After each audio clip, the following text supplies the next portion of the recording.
Alright guys, so in this latest installment of What Is He Up To, shopping for griddles. This is this little portable Blackstone, right? Nice and flat.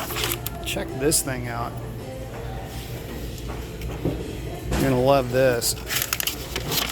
Look at that. That grill top is warped like crazy. I don't know if somebody test fired it or what and left it on for a week, but a little bit of a quality control issue, I would have to say. Wow. There's a chance somebody could buy this thing and not really realize it because it's got this cover on it. So anyway, you're shopping for griddles. Buyer beware. So here's the model of it. Model number 1935.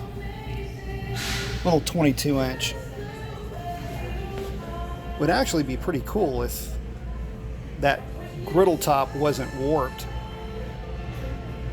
So what concerns me is the obvious longevity issue. I mean, is that grill top going to be so prone to warping?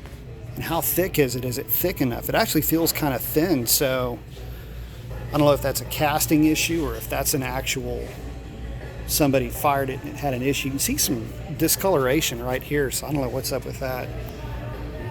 Again, I don't know if that's a casting issue, if that's an inherent problem with these smaller griddles. If you're thinking about getting one, check it out. Make sure you're not going to run into that problem.